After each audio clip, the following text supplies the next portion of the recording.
Hi everyone, Harry here. Can you see where I'm coming from today? In the background, a flag. Yes, this would be the Department of Justice. I'm on Constitution Avenue between 9th and 10th, so it seemed a fitting place to tape today's YouTubes. And I'm here to talk about a lawsuit that has just been filed in the district court in California by a guy who uses AI. He's a political actor, and he uses his platform on X to make political content. And there's one in particular he made July 26th, and it is styled as a commercial, a campaign commercial for Kamala Harris. But what he's done is mash up pictures of her and use AI to create herself in her voice, absolutely mocking her campaign, calling herself a diversity hire, basically suggesting that her, by redoing and loops certain lines, that she's just a kind of woke peddler of problem, a very distorting view. Okay, but what this brings up, and it's very interesting in the AI age and going to stay more interesting, is the question of parody. So, California Governor Gavin Newsom, specifically targeting this fake ad, said, manipulating a voice in an ad like this one should be illegal. I'll be signing a bill in a matter of weeks to make sure it is. And sure enough, he signed two bills designed to make computer-generated manipulation of AI illegal.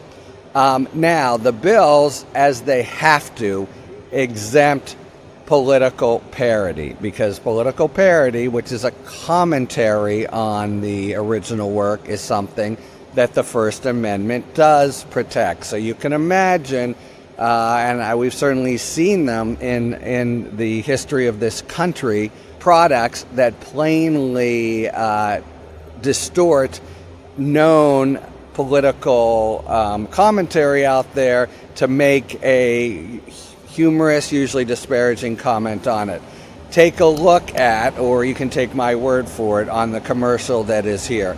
It's not what it looks like. So basically, it's a somewhat slick ad that if you had the sound turned down, would look something like a kind of ad that the Harris campaign would put out. Her on the stump, kind of sunny, nice shots, one after the other. And then this text that is in her voice, except it's not, it's AI generated, and just completely,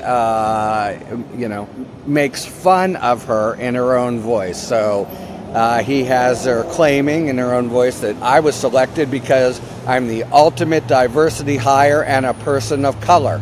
So if you criticize anything I say, you're both sexist and racist, etc.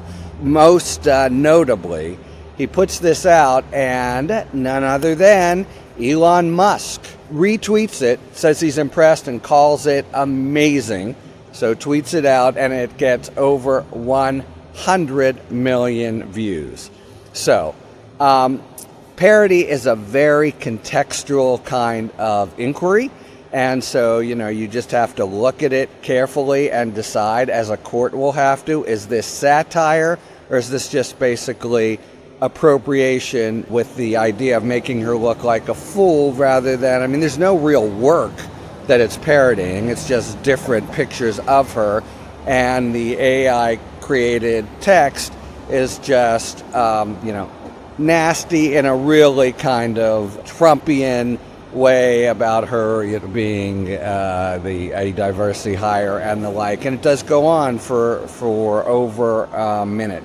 So this is going to be, the courts justifiably protect parody, but there is a 4-part test.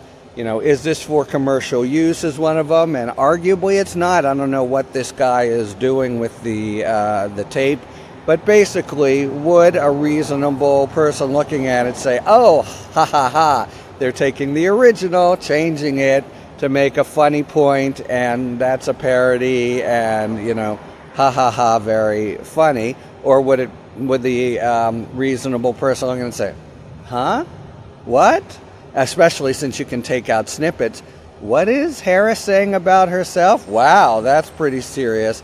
So, I think it's going to be an interesting kind of trial, because if you can see it's done for political ends, and there's no attempt to parody any particular work. And if you select out individual segments, well, if you look at the whole thing, I think people would say, okay, this is not Harris. I don't know what it is, but it's not Harris, even though it sounds damnably like her. But will a fact finder or a judge, it's now in the Eastern District of California near Sacramento, say, like, well, if you see it all, I think a reasonable person would say, obviously this isn't Harris, it's a parody, even though it would be a very different sort of parody. But of course, we're in a very different sort of age with AI. And of course, the really vexing thing for the Harris campaign is something, the reposting by Elon Musk draws 100 million views. This lawsuit now will draw more views. I didn't look at the actual ad until this morning when I saw the lawsuits and made me look at it, and it's designed to be nasty and sort of humiliating. Of course, some parody is, etc. So I just wanted to lay out the test, and that's what's going to happen. It's playing out there, so I think the Harris team will quickly move for a preliminary injunction, and it'll be under that kind of standard of whether she's likely to win, suffering irreparable harm, and the like. But this is a real cutting edge. This couldn't have happened probably 4 years ago. Fake commercial, which has her really criticizing herself by her own words, and in that sense, it's nasty, arguably effective, and the legal question is, but is it parody? Stay tuned to see what the court does, especially with a motion for preliminary injunction coming likely from the Harris team. Talk to you later. Thanks for tuning in. If you enjoyed this video and other Talking Feds content, please take a second to like and subscribe. Talk to you later.